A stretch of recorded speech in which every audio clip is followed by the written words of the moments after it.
Sorry to interrupt you. Let me introduce you first then. All right, guys, so the first session ended. I wasn't here. It's fun times in the other room as well.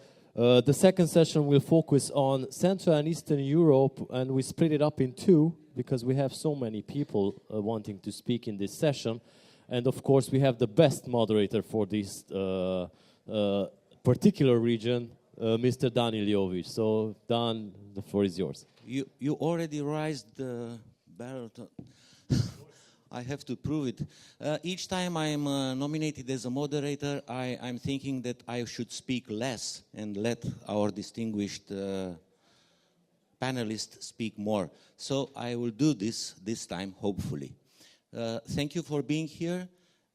We are navigating the maze. It's nice each time Zoltan is putting this short intro for the panels, which I will take further.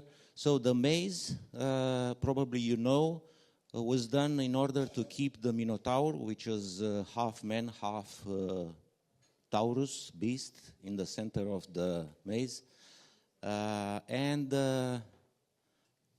Each 7 years or 9 years, there were 9 young men and young women offered as a sacrifice to the Minotaurus. The maze was made in order to forbid the Minotaurus to escape. So in the center of our maze, I think it's the regulator. And we are trying now, with the help of Ariadna's thread, to navigate this maze and find the way out after we kill the regulator. Our purpose is not to kill the regulator, it's to collaborate with the regulator. Each time we ask the politicians, the regulators, to discuss with us, with the operators, with the associations, in order to find the best way to regulate the market, because otherwise we drop, as in our previous panel was said, to the black market. If we over-regulate it, or if the market is unregulated, it's, I think it's the same bad outcome. I will kindly ask each of you to very shortly introduce yourself. I will start with Jasmina, then Gabor, Petru, Cosma, and Jangar. Cosmina, sorry, Jasmina. Hi, it's working, yeah. Hi everyone, I'm Jasmina. I'm representing Slovenia here. I've been an industry veteran, working as an independent iGaming consultant. I will probably talk less than my co-panelists because of the nature of Slovenian market. That's it. I'm giving the word for you. Gabor. Thank you. My name is Gabor Herembai. I'm working as a counsel lawyer for Taylor Westing International, and I'm responsible for the Hungarian market and the Hungarian regulation in this panel. Hello everyone, my name is Petrus. I'm working with WH Simeon Partners in the Romanian office. I'm a lawyer, and I just don't want to spoil it for everyone, but Romania is very busy these days. Andrei.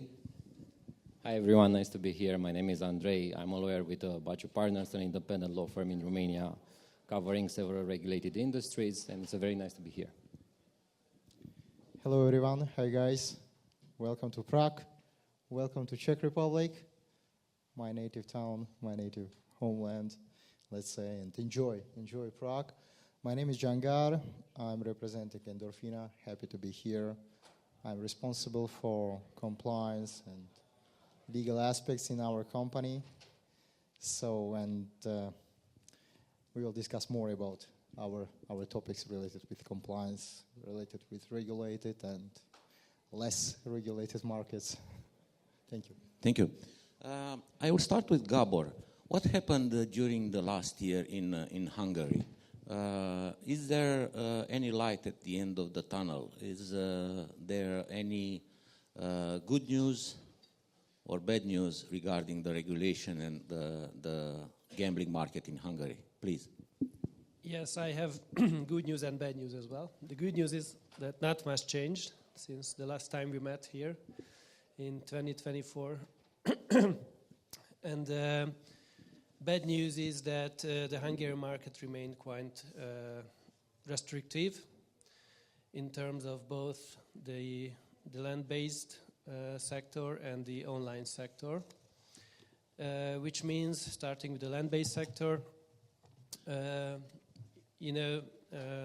street market is closed since more than 10 years, so if you want to have fun and have some game, you must have to go one of the casinos in Hungary, which we only have 11 throughout the whole country, and it's quite a small number. There are regions which are completely forbidden.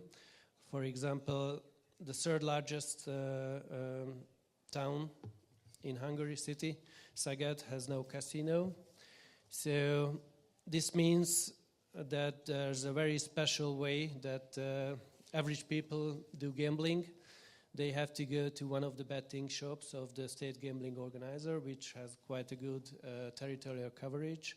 They have more than 7,000 betting shops in Hungary. But in these betting shops, you have only a very limited types and number of games, mainly betting and lottery games, drawing games. But if you is lottery popular in Hungary? I mean, they are playing a lot of people lottery. They are playing also lotteries from abroad. Yeah, it's quite popular still. I think one of the reasons is that the slot machines and these types of games are not really available only in the big cities. So people who are living in the countryside, they are mostly using these types of very traditional ways of games. Is there a black market for slot machines? Not really. It's I think the regulator won this battle against the black market, so it's very rare that they found some black slot machines.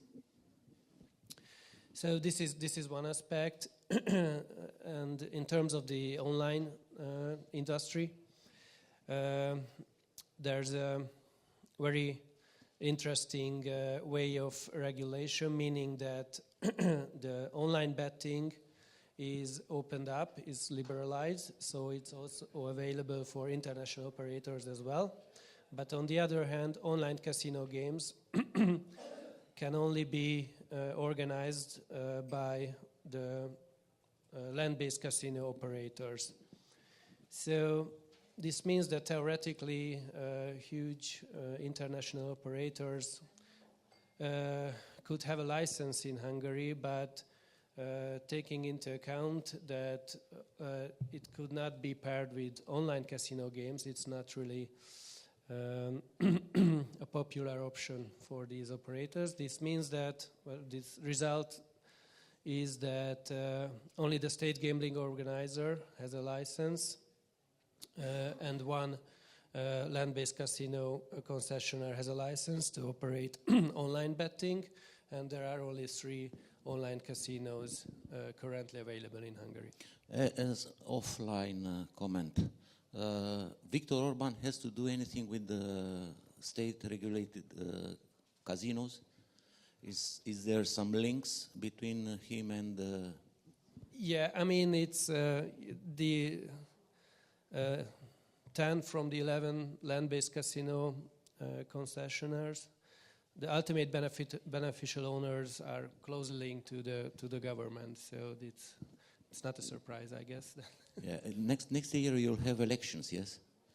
Yeah, it will be very interesting. That it seems that next year Mr. Orban will have a serious challenger competitor. So this next year it seems that there's a chance that someone will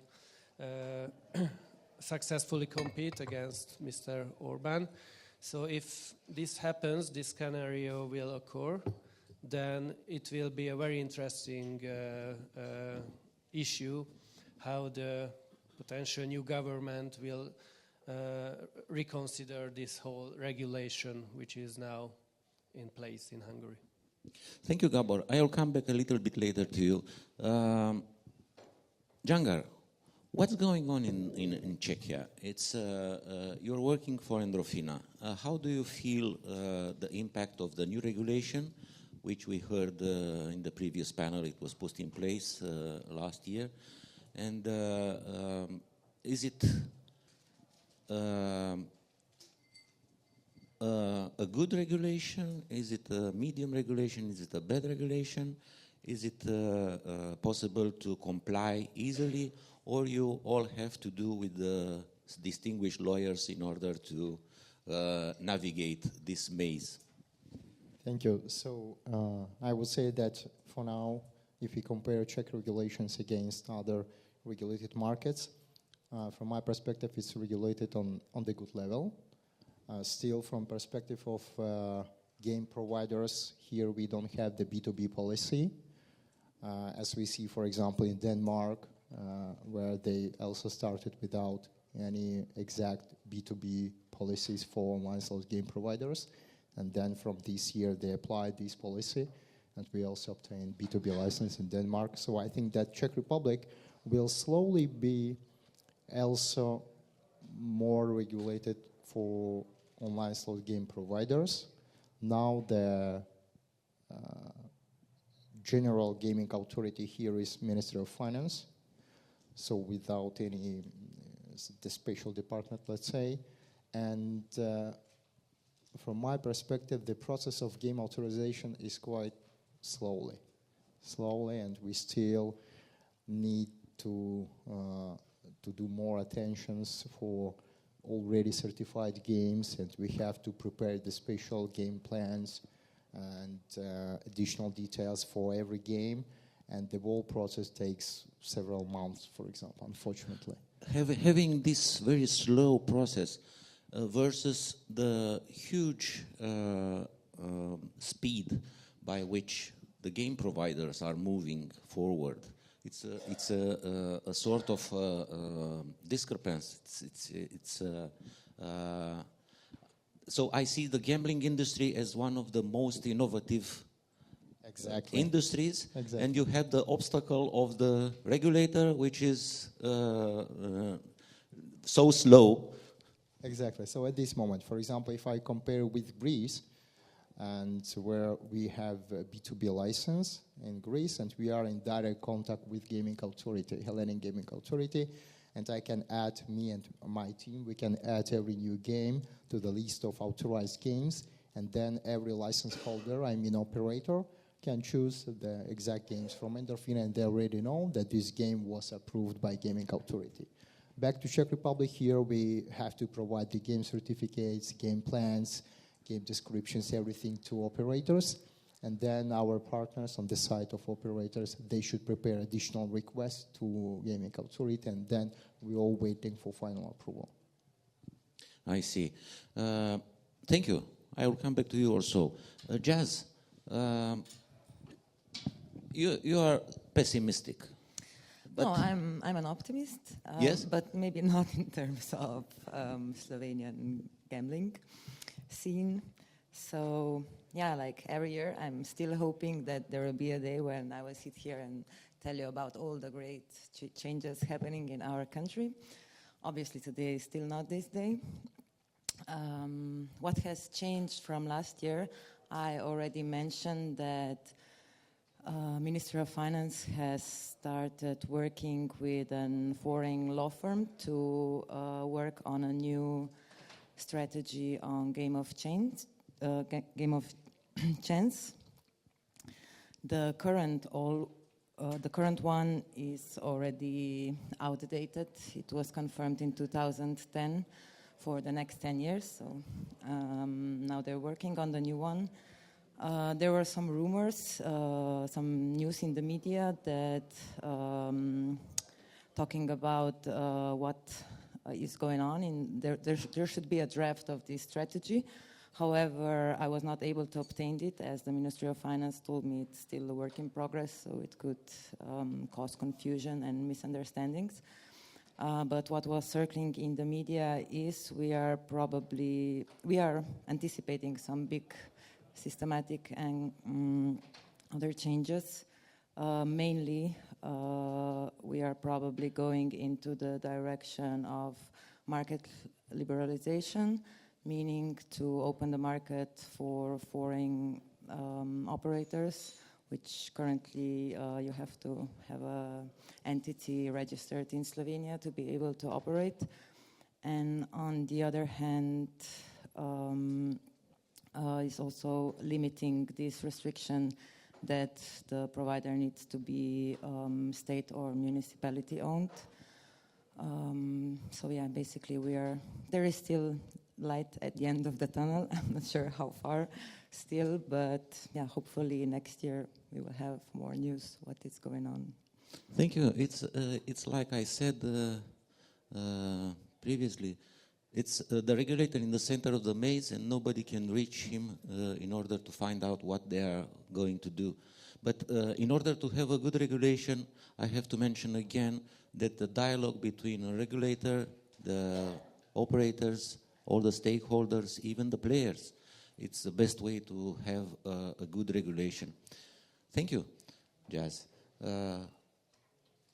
Petrush, we are from Romania, all the three of us, with Andrei, and we know that we had last year general elections, local elections, and partial presidential elections, which was a huge mess. And now in May we will have another round of presidential elections. Politicians, I don't know about many countries, but in Romania they are all trying to capture the attention of the public with some strange regulation against gambling, because everybody is against gambling, and if some party bring a proposal in the parliament for some strict regulation, the other party will immediately rise the target with another more stupid, more please. I will stop. Okay, thank you, Dan. You are correct. We had a lot of elections last year, and this definitely posed an impact on how the legislative framework in what concerns gambling was addressed in Romania. We had a lot of advertising initiatives, from limiting full prohibition of advertising to not allowing public persons to do advertising for gaming operators. We had a full ban on gaming in localities under 50,000 inhabitants. This is currently in force and is still under, let's say, the judicial spectrum of the courts, because there seems to be a conflict between how the regulator decided to implement such restrictions and how the judicial side of it decided to apply it in practice. Obviously, after the operators challenged in court the decision of the regulator. And of course, we have the self-exclusion mechanism, which is currently the most discussed topic in Romania. I think, Andrei, can you, just to pass it on to you, can you just describe, let's say, a bit the context of the self-exclusion mechanism? Yes, the self-exclusion, it's a hot topic in Romania. I heard before the presentation on Czech Republic, where I understand that there is a working system with a panic button. Once you press it, you are going to a centralized list, and you shouldn't be allowed to play to any operator. And as far as I understand, it works. Basically, the regulator tried to do the same thing in Romania.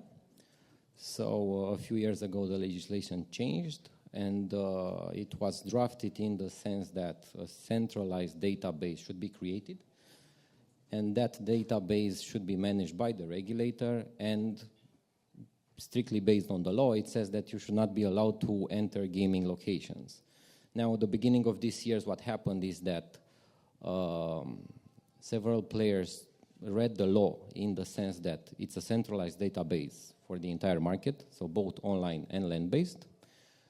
This database doesn't work at all, so we don't actually have it. We just have some Excel files shared by the regulator with certain operators from the market, not everyone. So it's non-functional at all. And players are going mostly against online operators rather than land-based operators to ask for refunds. And we have seen now it's basically a social media movement done, I would call on a fairness principle, but a lot of lawyers are getting involved and misled the players that they can get any kind of money back, which is not actually true. So going forward, it's hard to say how we're going to move, because this platform, this database that should work, it's nowhere to be done. So it's a bit of a la-la land, and probably we're going to stay there for a while. So I would like to add just, Andrei, that in Czech Republic, for example, so I think that first step was bank ID. Bank ID for every player, which means that through bank accounts, every player has pre-approved onboarding or KYC of the player. So at the moment when you have the bank account in Czech Republic, you have automatically bank ID on, and you can use this profile, let's say, in license online casino, and then you just add your personal number, so or bank details, and automatically the operator has your KYC, your personal data, and then so you just already pre-approved player for online casino, and then through bank, I think that this is maybe one of the way how to manage this does it work like real time or in real time? Exactly. So it's possible. It's possible, yes. So we're still involving this, but from my perspective, I think that first step was really the bank account, bank ID, and then you have through this bank ID exact information about the player, so you know who is this. So you know you can connect it with tax authority, everything here. In Romania, there is an initiative regarding the single ID identity, but I think it's also in the state of a project. In Romania, we have a lot of initiatives regarding e-government, e-Romania, e-everything, but after spending millions and millions of euros, there is no e anywhere around.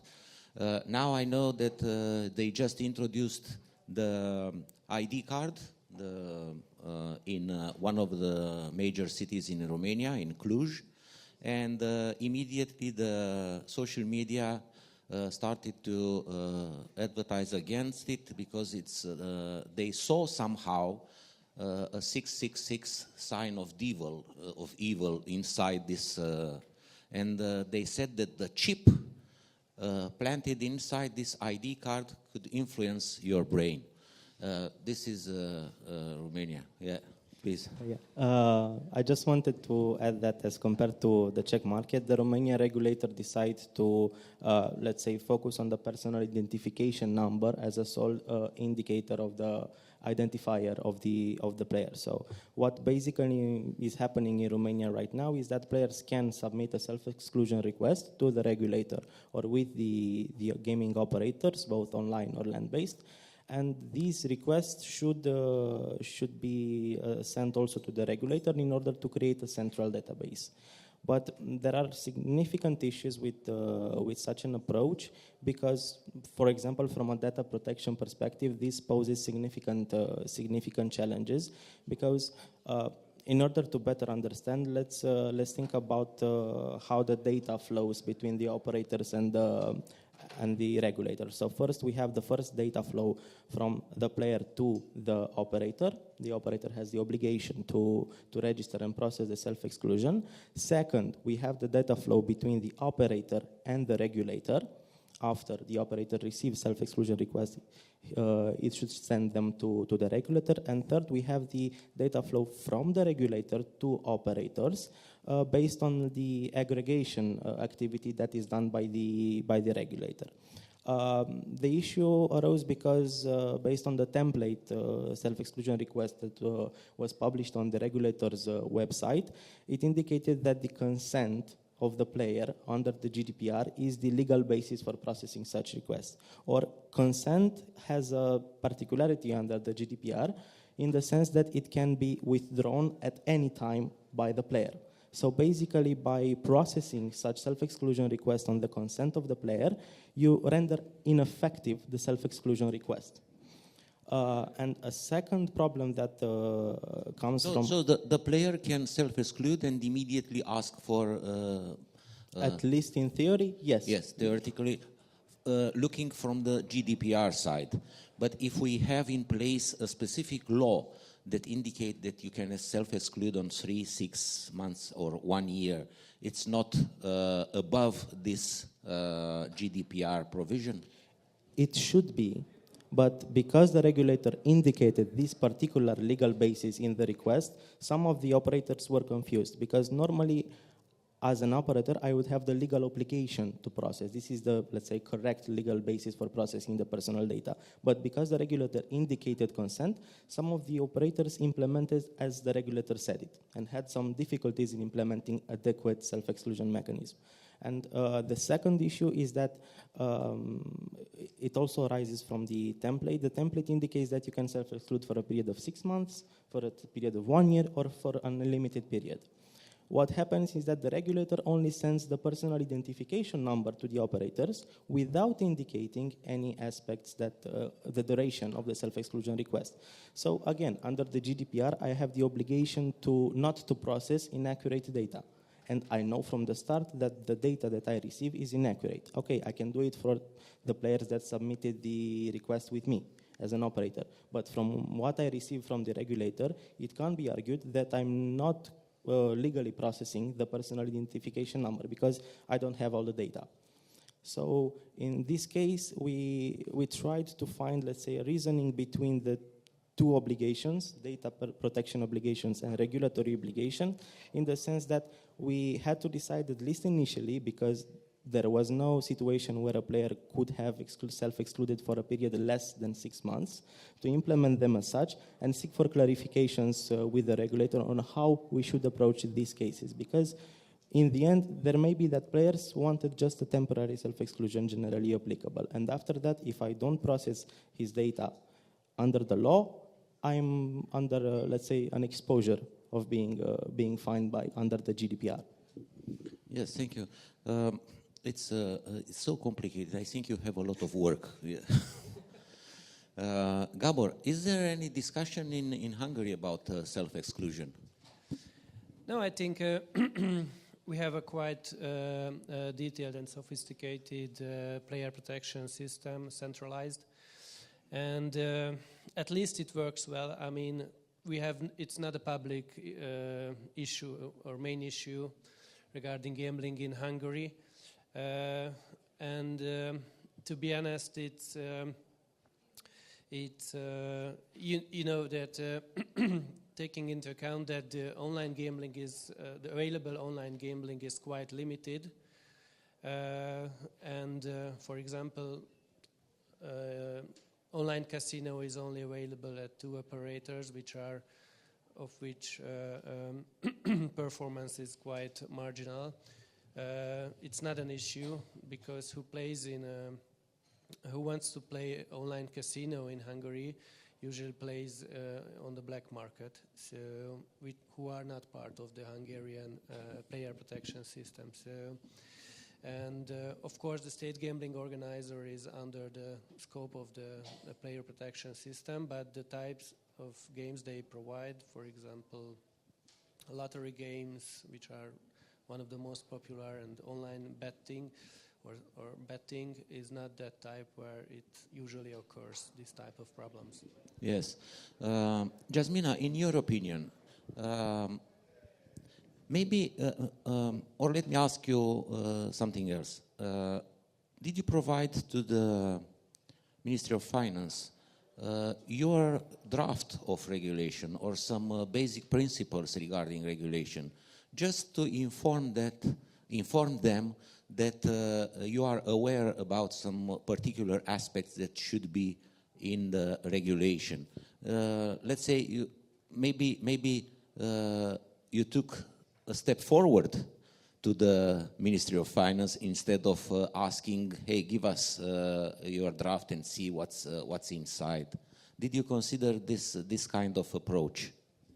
Yeah, I was thinking about that as well. However, the information we got so far also says that there is a public debate. Somewhere in the sky. For now, somewhere in the sky, but yeah, we're expecting there will be, before any big changes and regulatory changes, they also said there is going to be a public debate. So I think that will be the right time to step in and maybe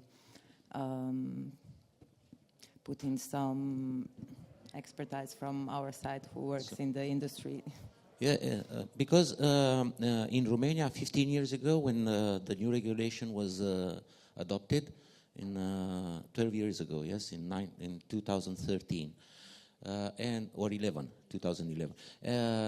there was an entire discussion between the regulator and associations of the industry and lawyers, and they managed to have a good regulation, but unfortunately now they are stepping in and try to destroy basically every single aspect.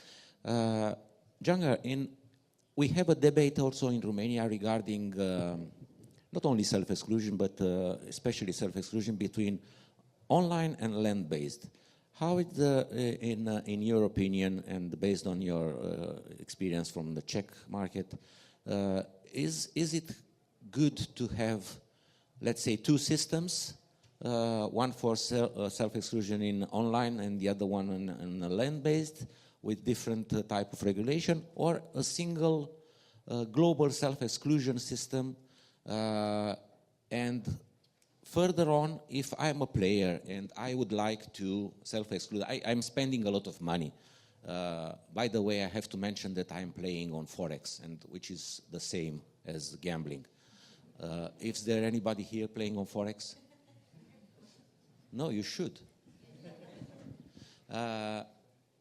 And if I want to self-exclude myself, I would self-exclude from every single platform, not from one, because it's senseless to self-exclude myself from one operator, and then tomorrow I would feel like I am lucky and play on a dozen of other players. So please, your comments on this. Thank you. Very good question, to be honest. I think that one general system for both, like land-based and online casino, is a good solution. If you talk about player protection. If you talk about player protection, then I completely agree with one general system for everyone here in Czech Republic who has local ID card, let's say, and local bank account, and who will spend Czech crowns, and who will use the local banking system, CERTIS, and the one general system for self-exclusion is really, really good solution. Now, with Czech Republic, I see during last period that capital slowly moving from land-based to online. There are a lot of projects who decided to start according to, let's say, results from land-based, and they said, okay, so let's go to online casino. So, but it is very important that online casino is not land-based, to be honest, and there are many, many difficulties. So, and one of the main issue is player protection, and due to local bank ID, as I said before, it is one of the best solution, I think. And similar practice we have in other countries, like Denmark, for example. They also applied ROFUS system. Lithuania, if I'm not mistaken, they also have the similar system, Estonia. And I think this is a way how to apply the best practice in Romania, for example. Thank you.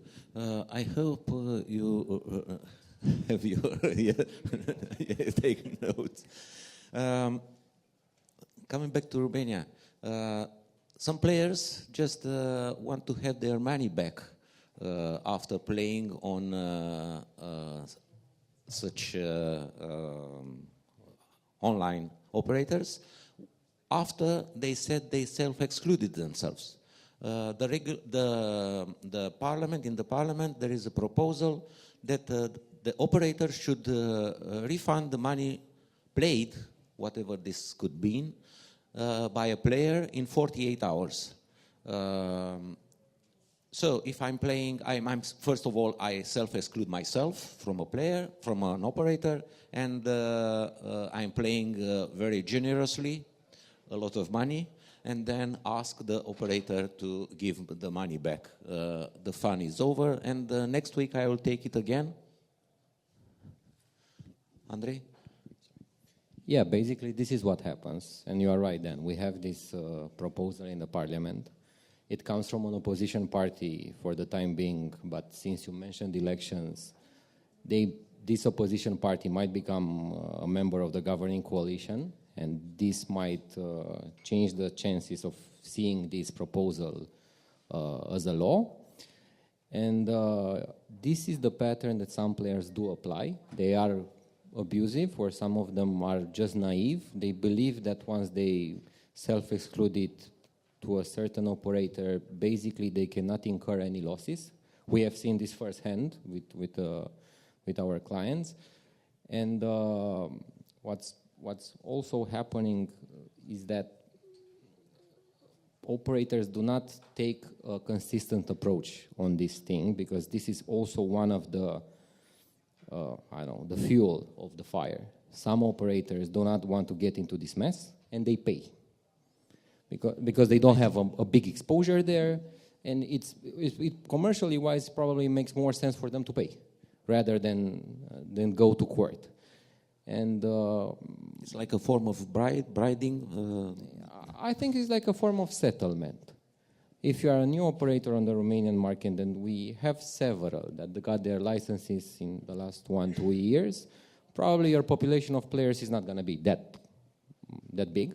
So you're not going to have a lot of players with this issue, and then you're going to pay. And what's happening in the next minute, because I've been part of I infiltrated myself in a group of players until they found me. And there were like 300 players there discussing strategies on how to get the money back. And all of them were legitimately believing that the only thing they need to do is to self-exclude and then gamble insanely on other platforms because they're going to get something back. This is where we are. Unfortunately. I think this is the outcome of populistic proposals. Gabor, please. The floor is yours. What will happen if, for example, the regulator in Hungary will take some bold steps against black market? I mean, for the moment, is it the player punishable if he's caught playing on unregulated websites, or just what are the measures that the regulator is taking against black market? Yeah. Regarding your first question, it's... excuse me, I will ask the same about Romania and the Czech market, so prepare your answers. So players cannot be banned or punished for playing on illegal websites or illegal gambling opportunities. So that's one thing. The only the downside from the player's point of view that legal gambling is tax-free, but if you play on illegal websites, then you have and you have earnings from that, then you have to pay personal income tax. That's one thing. On the other hand, so in this case, the Ministry of Finance should know that you played on illegal websites, yes? Yeah, somehow, but it's interesting. It's voluntary to make your tax returns. And on the other hand, there are three main measures taken against illegal gambling organizer. One is, I'm talking about the online industry. So one is, of course, blocking the websites and the IP addresses. The second one is blocking the advertisements. And the third one is blocking the payments in and out, both. The last one was introduced last year, and I think these three measures altogether are quite effective, because what we see is that all of the big players have left the Hungarian market. The last one was maybe Unibet in last autumn. So we can say that licensed operators are the biggest winners of this measurement. And as we can see, the regulator has quite an aggressive approach to enforce these measurements. For example, I had a client who is a B2B gambling software provider, and whose website was available from the territory of Hungary, and this software provider just simply put on its website the gambling organizers to whom they provide software, and the link was active. So if you click on the logo of the gambling organizer, then you can go to the website of this illegal website, and the Hungarian authority considered it as an affiliate site or something like that, so initiated a procedure against this B2B provider. Although B2B business is not regulated under the Hungarian Gambling Act, which is quite favorable for the B2B providers. Thank you. In Romania, we do have second-class licenses, yes, for the what about the Czech Republic? So I completely agree with you, Gabor, that IP blocking, so currency, banking, etc., this is one way how to protect a regulated market.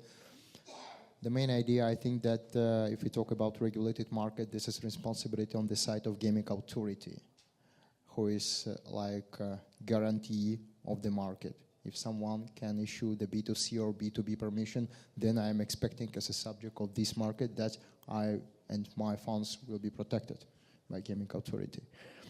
And I think that one of the ways also additionally we can think about cooperation between regulators around the world, not only in the European Union.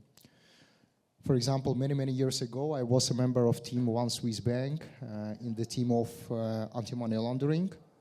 And one of the way how we cooperate in regards of, let's say, individual cases, we cooperate with another Ministry of Finance from abroad. For example, if I have one case with a company and I need to block funds in, for example, I don't know, in Norway or Czech Republic or Switzerland, doesn't matter. So we had the cooperation with local guys who also is on our side, like ML team.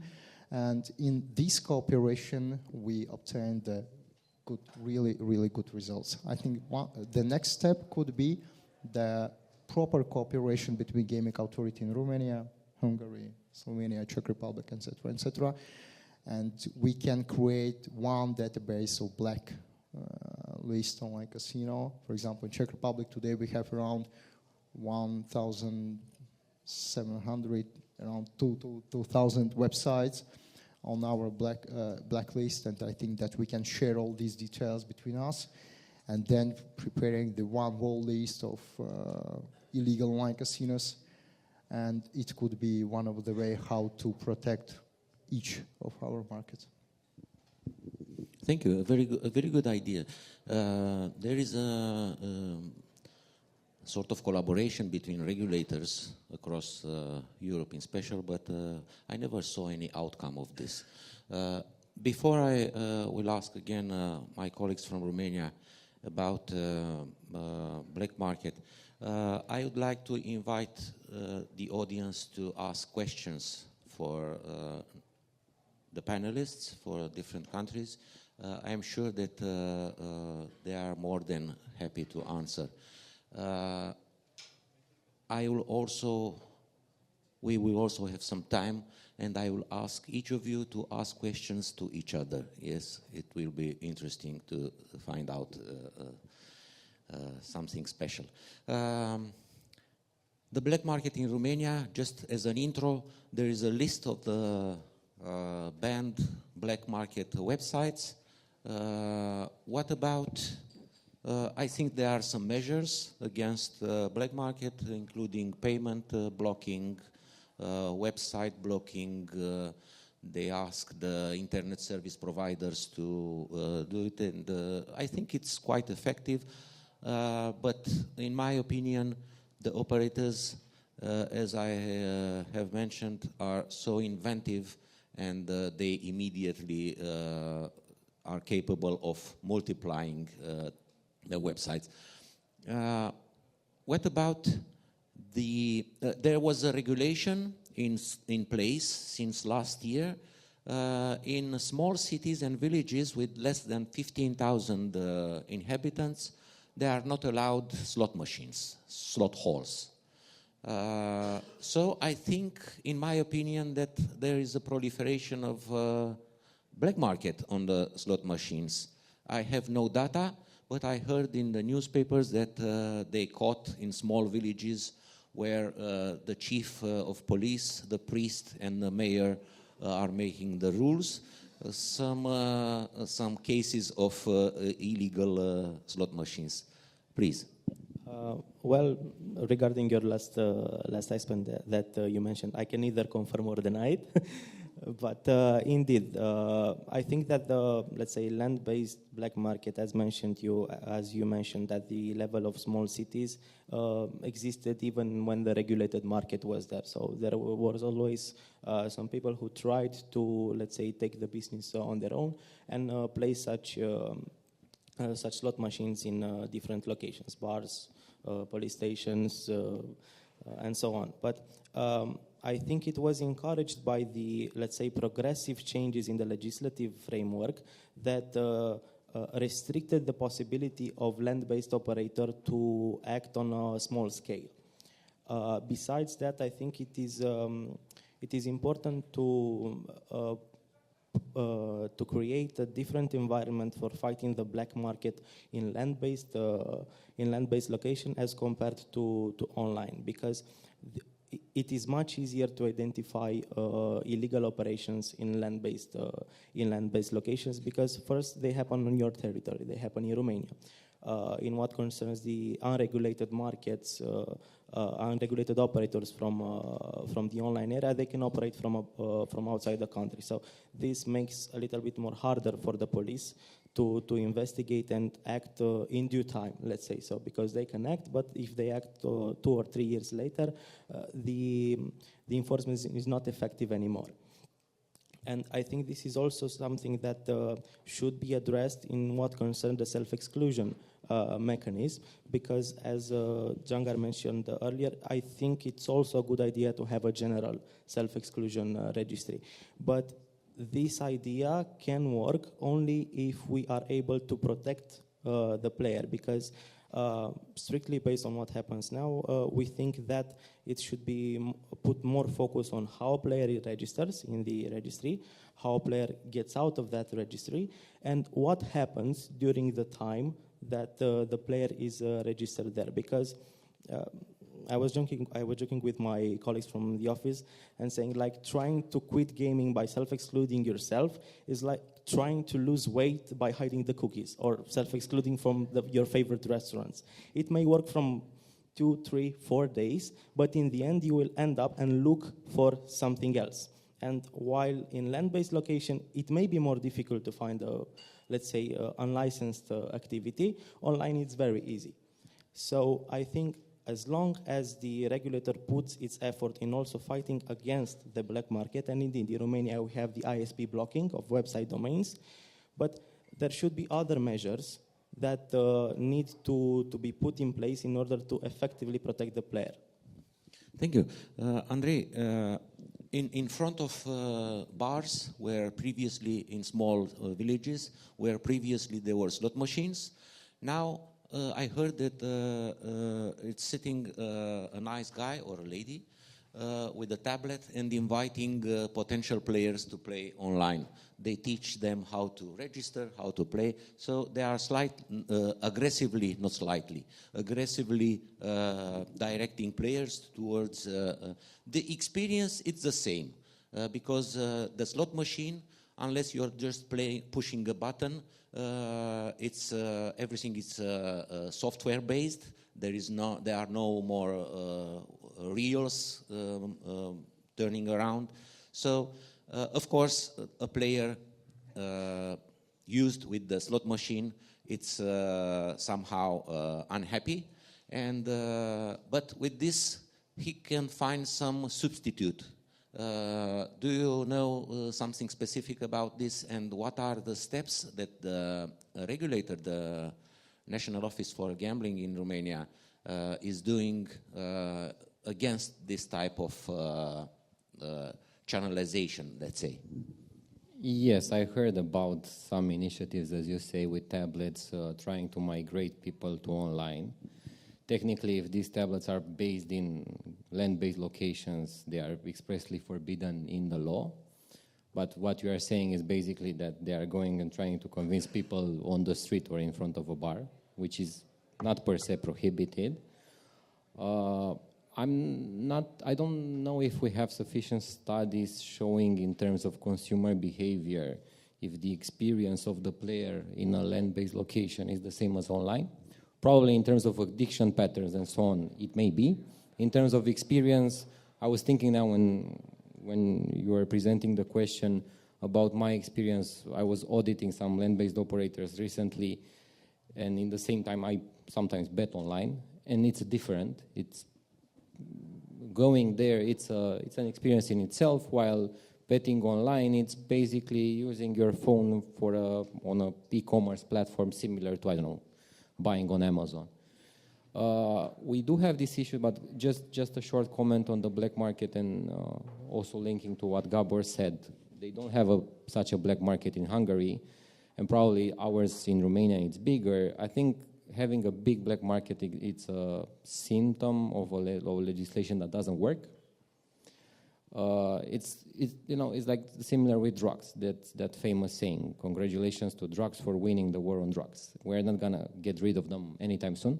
But if you do a functional legislation, you're gonna, and as Jangar was saying, you're gonna put businesses and convince them to go on the regulated side, and then the black market will diminish, and you're gonna protect the player and so on. But you need to have a functioning legislation. I think for several years we had one in Romania.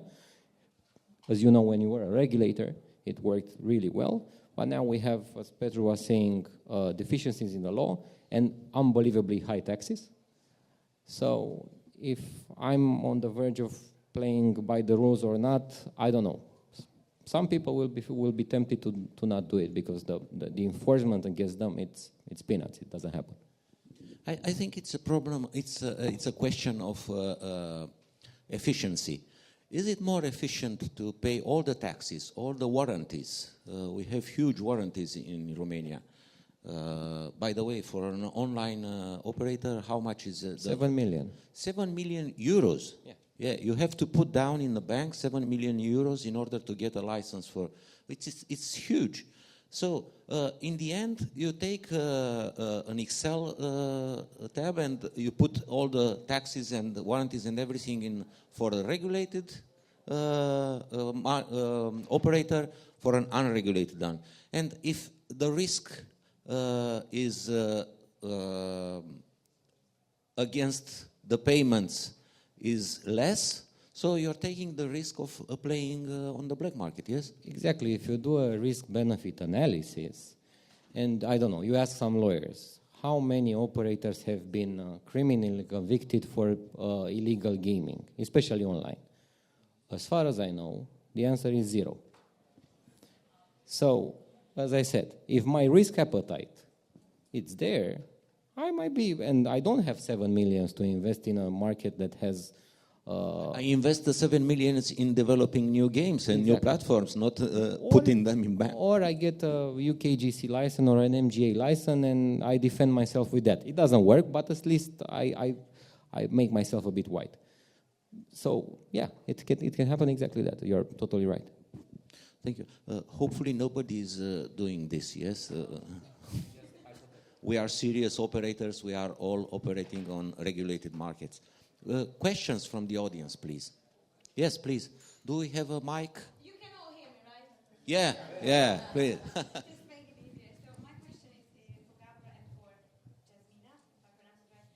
I'm representing a B2B live leader game provider.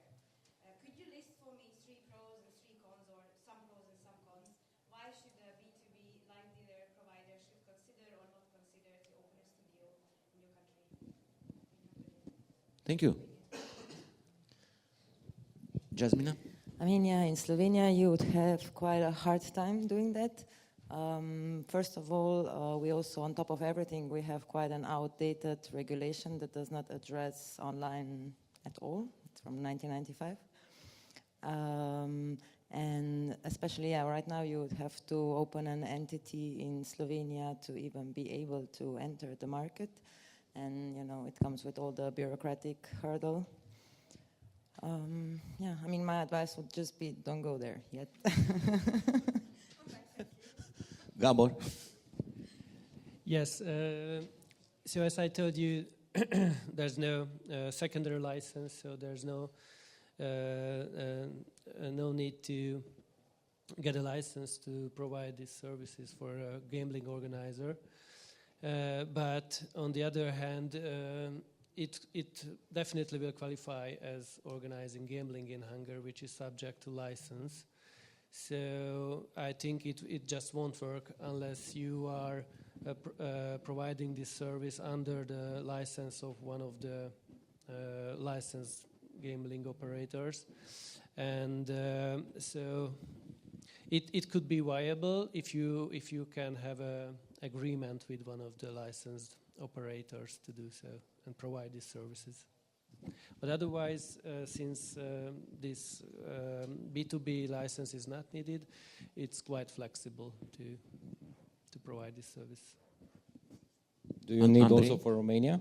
Sorry, I'm already there. So I'm already structure, and I also know that, one of the big names are already open one in Czech Republic, actually. Czech Republic. Yeah.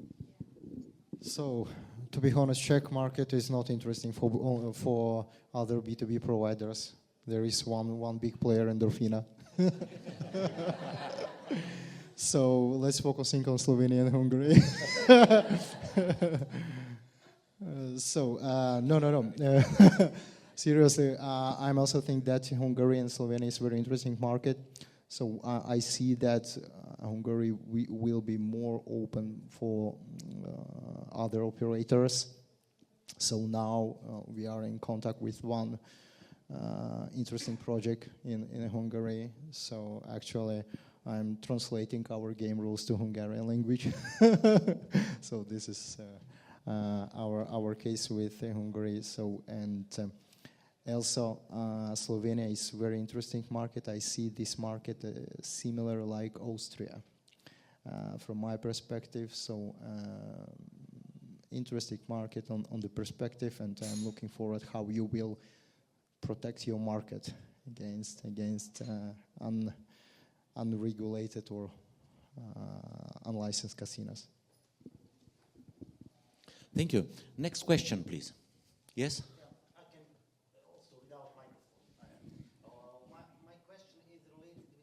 Please, could you introduce yourself before? Yeah, thank you. Thank you.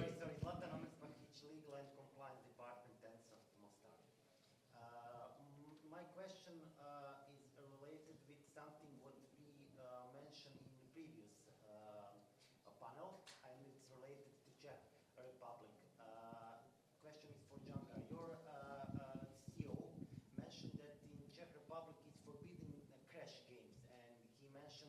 some communication in, with a regulator. Since that is actually a game which is based RNG and RTP method, what is the reason why that game is forbidden? Because, for example, in Poland there is also some issue with that kind of game, and if you don't compete with another, it's forbidden to release games. What is the decision from a regulatory authority in Czech Republic that they forbidden the game? This is also my question. So Nobody knows. Yeah. So maybe somebody know what's happened, but I think that it could be regulated also, and I hope that it will be regulated also and approved by gaming authority. Maybe the reason is, as I said before, because we have the gaming authority on the state of government under Ministry of Finance, and maybe guys simply don't have time for these kind of details like additional games. But definitely this is the next topic, and this topic is not closed, I guess. Thank you. Before the next question from the audience, in your opinion, what should be done in Romania, just in two simple points, in order to get a workable self-exclusion system, both for online and land-based? This is one question, and the other one is for both of you. It's a confidential question. Since last year, your business has increased, has grown, or it's yeah. I'm confident that it's on a growing band. Yes, please. Very shortly, yes, it tremendously increased. And two, for the regulator to hire a specialized IT company to build that database, we've seen as in Czechia it works, so it can be done. So we could ask Jangar to come and advertise. Yeah. For yes, it's a possibility. Probably. Look, this is working. Exactly. Yeah. Probably the Why public acquisition process in Romania, as you know, then it takes ages again, but with a proper IT company, I'm sure it can be done. And I heard recently that the National Gambling Office, who's supposed to make this system, just have no more money. Yeah. Yes, the government took all the money from them. There were, I think, 40 million euros every year from the operators paid in order to sustain such systems, self-exclusion, player protection, education. And during the last 6-7 years, the gambling office did nothing, just paying some salaries to 2 or 3 employees within the office. And last year, I think the government said that we will take 70% of this amount. And now I heard during our pre-panel discussion that the government took all the money. Yes. So please do your job without money. Yeah. So just to answer your question, probably because we discussed about a lot of issues, you can understand that the business is going great. But in what concerns the self-exclusion mechanism, I think that the two points that need to be properly addressed in order to have a functional self-exclusion mechanism is the first one, a strong consultation phase with the industry to tell them, okay, we will do this self-exclusion request. You can work with us in order to make it functional, because if you don't work with us, it will not be functional. So we need the input from the industry to understand how we can implement such a self-exclusion request, and 2, player education, because most of the majority of the problems that our operators are facing with are the fact that the players do not understand correctly the effects of the self-exclusion. So if the player is educated, the self-exclusion will work just fine and address the players that really have responsible gaming issues. Thank you. In my opinion, self-exclusion is one of the last help that a player should take for himself in order to protect against addiction. But when you reach the point of self-exclusion, I think it's too late. We have to invest in education and prevention. That this self-exclusion stuff is more like a sort of advertisement for politicians, but as we said, as you said, always the player has the possibility to go and play on the black market, so self-exclusion is worthless. Okay, thank you very much.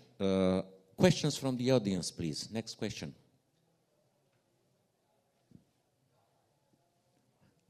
No. Well, I will invite. Yeah? Sorry. If you don't mind, I will use the microphone because I am a speaker during 2 panels. I need to save my voice. Okay, please. Okay, thank you very much, everyone, for this very specific and relevant discussion. I have been really appreciating.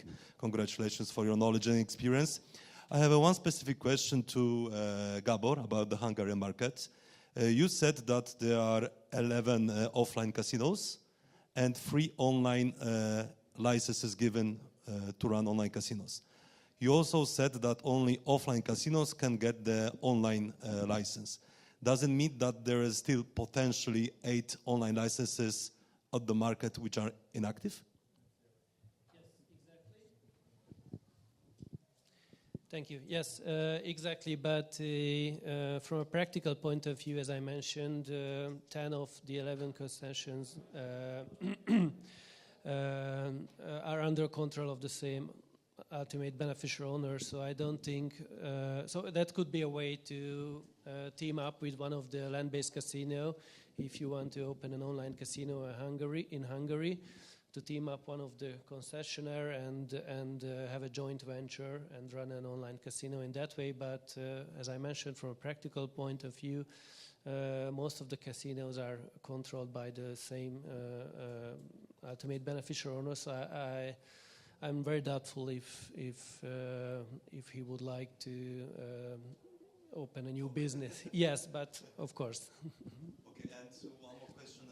Could you tell us, Gabor, how many, because you said that sports betting is licensed in a more transparent way in Hungary. Yep. Could you tell us how many sportsbook licenses are already given for online sports betting? Thank you. Yeah, currently there are 2 online sports betting licenses issued, one for the state gambling organizer company, and another one is one of the land-based casino concessionaire. Thank you. Next question, please. I have a follow-up question for Gabor. Yes, please. I think I heard this requirement with the land-based casinos to get an online license. Firstly, from you, I think it was 2016 we were at a conference organized also by Zoltan. You may remember with the bomb threat, that one. Yeah. In Budapest. Yeah. So I understand that things have not changed. How is this compatible with the EU rules in terms of restriction to enter the market? Yeah, it's quite an interesting development of the case. I mean, in that time, that were quite restrictive regulation, which basically only allowed for local casino concessionaires to run an online business, which was challenged by one of the huge international operators and ended up in a court case in front of the Court of the European Union. And there were 2 cases whereby it was stated by the Court of the European Union that the Hungarian regulation is against the EU principles. So that happened in 2017. So after these 2 judgments were published, the international operators were quite confident and started to level up the operations in Hungary. So at that time, there were several known and less known operators available in Hungary. And in 2000, and that time the regulator, of course, started to enforce this non-EU compliant Hungarian regulation, but it was absolutely unsuccessful. So, experiencing this development, the Hungarian government in 2013 partially opened up the market, so which is the current situation, that online betting license is available for everyone. For the right people? No, it's no, you can apply, and if you tick all the boxes, you can get the license. But online casino license is only available for the local land-based casino. So this very unusual mix makes a very difficult situation, because, for example, in the past 1.5 years, at least, I have 3 initiatives with international operators. So we started a discussion how to get a license for online operation in Hungary, but sooner or later, when they realized that they can only operate an online betting without online casino, it ended up that they decided not to open up the Hungarian market. So it's very interesting how it will develop. And but purely from a legal point of view, the restriction on opening an online casino in Hungary remains exactly the same, but was in 10 years ago. So it's also questionable if one of the operators would like to challenge again this very particular part of the Hungarian regulation and won a case in front of the European Court of Justice. Thank you. The final question from one of you to other panelists who would like to ask something specific. If not, we will just wrap up. I will, please, do you have any questions? No. Thank you, Jasmina. Thank you, Gabor, Andrei, Petrus, and Jangar. Thank you, audience, for your questions and for attending this panel. Thank you, Zoltan.